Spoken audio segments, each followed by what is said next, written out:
الحمد لله ثم الحمد لله. الحمد لله حمدا يوافي نعمه ويكافئ مزيده. يا ربنا لك الحمد كما ينبغي لجلال وجهك ولعظيم سلطانك. سبحانك اللهم لا أحصي ثناء عليك أنت كما أثنيت على نفسك. وأشهد أن لا إله إلا الله وحده لا شريك له.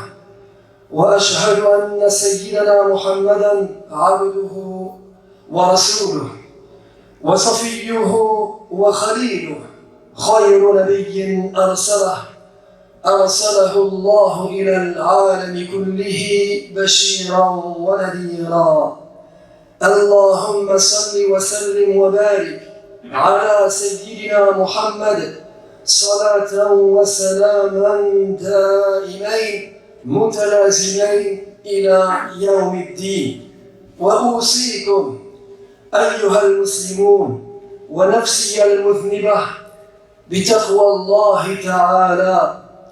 أما بعد، فيا عباد الله، أسمعتم في المدينة النبأ الجديد عن الجيل الجديد؟ خرج شباب من أبناء المدارس في نزهة إجرامية، فصادفوا فتية من جماعة أخرى فتحرشوا بهم وتكاثروا عليهم وتولوا الهجوم عليهم للاعتداء على أشخاصهم، وكادوا يقتل بعضهم بعضا لولا أن جاء من أنقذهم أو قبض على بعضهم فساقهم إلى ساحة العدالة والتأديب. Avez-vous entendu les nouvelles de ces dernières semaines? Des bandes rivales se sont affrontées dans les rues de cette ville après que la tension soit montée dans les quartiers suite à un règlement de compte durant lequel un jeune avait été blessé. N'était l'intervention régulière des policiers pour mettre fin à ces affrontements entre bandes rivales, dont certains membres, rappelons-le, ne sont encore que des adolescents, le pire aurait pu arriver et pourrait malheureusement arriver. هذه يا سادة صورة من صور الشباب الحديث في البلد المنكوب بأهليه، وهذه أخلاق الفتية الذين يرتجيهم الوطن المصاب ببنيه. فأين أنتم يا عباد الله من هذا الطوفان الأثيم؟ إننا جميعا نعرف أن فتية اليوم هم رجال الغد المأمون، وعليهم يتوقف مجد البلاد وعز العباد، ولكننا مع ذلك لم نفعل شيئا من أجل هؤلاء، بل بالعكس فعلنا أشياء لنحطمهم في كل مكان. Ceci, messieurs, est une illustration parmi d'autres des mœurs de la nouvelle génération de ce pays. Ou encore, ceci est un exemple des comportements de la jeunesse émergente à notre époque. Qu'en pensez-vous? Il est bien connu que les jeunes d'aujourd'hui sont les adultes de demain. Il est bien connu aussi que des jeunes dépend l'avenir de ce pays et le futur de ses habitants. Et pourtant, mes frères, nous n'avons rien fait pour eux. Et même, nous avons fait le contraire de ce qu'il fallait faire. فماضي الجيل الجديد فينا إهمال مروع في كل شيء، في التربية والأخلاق وفي الدين والتعليم. وحاضر الجيل الجديد فينا عبث صارخ ولهو رخيص في كل مكان، في المنزل والشارع وفي المدرسة ومباءات الفساد. وحاضر الجيل الجديد فينا ظلام من فوقه ظلال فلا منهاج له ولا أهداف ولا إصلاح. فكيف يبقى الجيل الجديد بعد هذا كله صالحا لمكرمة أو أهلا لنجاح؟ Quant au passé qu'ont connu ces jeunes, ils s'illustrent le plus souvent par le délaissement et la négligence de notre part, dans l'éducation comme dans les mœurs, dans la religion comme dans l'instruction. Quant au présent que connaissent ces jeunes, ils se distinguent par les plaisirs superficiels et les divertissements futiles, à la maison aussi bien que dans la rue, à l'école aussi bien que devant la télé. Quant à l'avenir que connaîtront ces jeunes, ils se caractérisent par le dérèglement et l'égarement dans la conduite autant que dans l'esprit, dans le comportement autant que dans la pensée. Voici la nouvelle génération de ce pays, des individus sans foi ni loi, sans feu ni lieu, sans but ni lutte. Comment espérer qu'ils réussissent et prospèrent? Et comment espérer que réussisse et prospère avec eux la société permissive qui les abrite? ثم أين القدوة الصالحة أمام الفتى أيها الناس؟ الأب يذهب إلى المقهى والأم تذهب إلى زياراتها ويظل الصبي فريسة هنية أو وديعة ضائعة بين أيدي رفقاء السوء أو أصدقاء الشر. والأب يتحدث في المنزل عن غرامياته أمام ابنه الناشئ، والأم تتبجح فتسرد في حضرة بنتها ما لا يليق من الكلام والتصرف.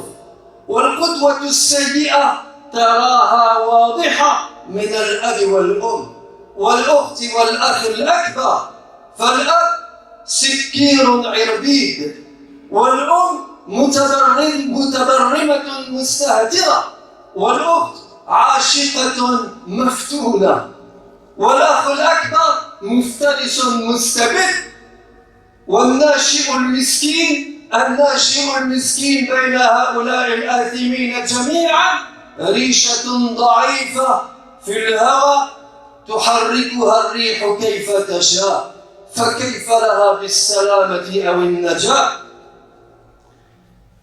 Où sont les exemples à suivre et les personnes dignes d'être imitées autour de ces jeunes? Le père est au café avec ses acolytes alcoolisés. La mère est sur Internet avec ses amitiés empoisonnées. Qui est-ce qui s'occupe de l'éducation de ces jeunes? Réponse, les connaissances de hasard et les amitiés de rencontre. Quant au père, il passe son temps à parler devant ses enfants des sommes d'argent qu'il doit à ses créanciers et des problèmes qu'il rencontrera avec les autorités. Quant à la mère, elle est occupée à faire courir des cancans et à se répandre en bavardage malveillant. Et je demande une fois encore, où sont les personnes considérées comme un modèle servant de référence à la conduite de ces jeunes? Il n'y en a nulle part. Le père est déclaré absent, la mère est dépassée par les événements, la sœur est éprouvée par son physique envoûtant, et le grand frère, lui, est occupé à ses projets d'argent gagnés facilement. Quant au gamin qui vit dans ce genre de famille, si on peut encore appeler cela une famille, il ressemble à une plume qui s'agiterait dans le vent ou à un noyer qui se débattrait à contre-courant. Comment voulez-vous que cette jeune victime aujourd'hui ne se transforme en bourreau demain?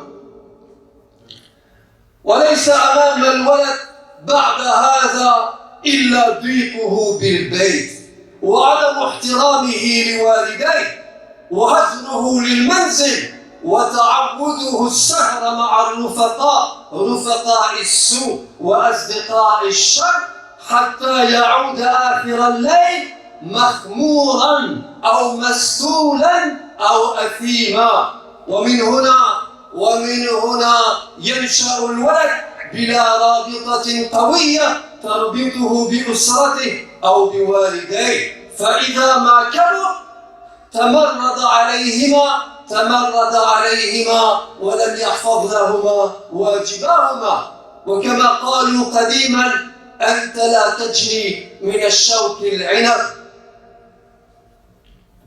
Après cela, on le comprendra. Il ne reste à ce jeune, que je prenais en exemple à l'instant, que de fuir le domicile familial, éviter ses parents et tuer le temps avec des individus malfaisants, puis rentrer finalement au petit matin, abruti par l'alcool et la drogue, ou avili par la dépravation et la luxure, afin de compléter la mesure. Or, il y a fort à parier qu'un jeune comme celui-là, qui a grandi sans lien fort qui le rattache à sa famille et à ses parents, ne se rebelle un jour contre ses proches, contre la société, contre le genre humain en entier, une fois parvenu à l'âge adulte. Comme dit l'adage arabe, on ne récolte pas du raisin en semant des charbons. ثم أين سلطان الدين يا عباد الله؟ أين سلطان الدين أو وازع الإسلام في منازلنا وديارنا؟ أين التهذيب القرآني؟ أين التأديب المحمدي أو الهدي الإسلامي في تربية الأبناء؟ لقد تبخر كل ذلك من زمن بعيد، فأكثر التلاميذ لا يعرفون أحكام الدين ولا كيفية الصلاة ولا غير ذلك من شعائر الإسلام، بل لم يتذوقوا حتى طعم حديث أو قصة دينية أو حكمة هادية. فكيف يستقيم الظل؟ كيف يستقيم الظل والعود أعوج؟ Oui mes frères, où est l'autorité de l'islam et la conscience de la religion dans nos maisons et dans nos familles? Où est l'enseignement coranique et la guidance prophétique dans l'éducation de nos enfants? Tout cela a disparu et s'est envolé il y a bien longtemps. Ainsi, la majorité des jeunes musulmans aujourd'hui ne savent-ils rien des piliers de la religion, rien des modalités de la prière, rien des préceptes de l'islam, ou peu s'en faut. Et même, il en est beaucoup parmi eux qui n'ont jamais entendu la musique douce d'un verset coranique, ni goûté la saveur sucrée d'une parole prophétique, ni senti le parfum suave d'une sagesse mystique. Comment voulez-vous, après cela, je vous le demande, que ces jeunes ne tombent pas dans les pièges que leur tend la société décadente qui les abrite? Ya atba'a Muhammad, ya ummata Rasulillah, inna tarbiyata al-walad al-yawm, inna tarbiyata al-walad al-yawm كبناء عمارة شاهقة تحتاج إلى النفقات وتحتاج إلى الجهود. ومن الواجب أن يعنى الوالد بتهذيب ابنه دينيا وخلقيا واجتماعيا، وذلك من أول الطريق، وهو لا يزال عجينة لينة طيعة قبل أن يستعصي على التوجيه. ثم تذكروا يا عباد الله، تذكروا أن أولادكم أمانة الله في أيديكم،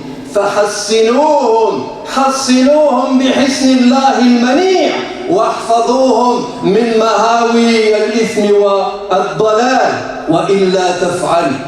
وإلا تفعلوا تكن فتنة كبيرة في الأرض وفساد، وإلا تفعلوا جنيتم الصب والعلقم في دنياكم وكسبتم العار والفضيحة في ناديكم، وأوخذتم بذنب أولادكم يوم لقاء العزيز القهار. وسبحان من لو شاء لهدى الناس جميعا إلى سواء السبيل. واتقوا الله الذي أنتم به مؤمنون. إن الله مع الذين اتقوا والذين هم محسنون. L'éducation d'un enfant à notre époque est semblable à la construction d'une maison sur un sol instable.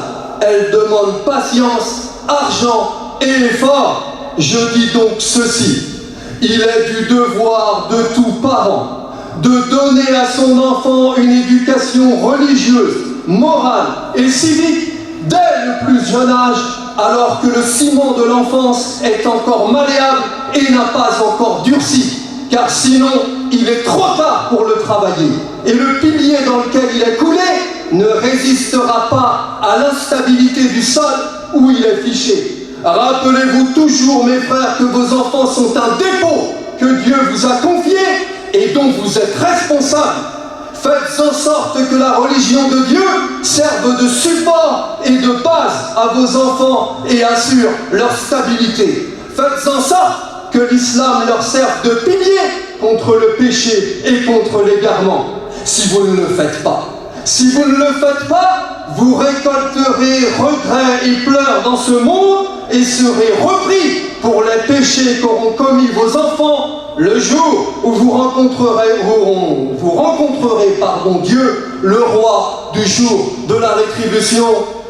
أقول قولي هذا وأستغفر الله لي ولكم فاسألوا ربكم يستجيب لكم.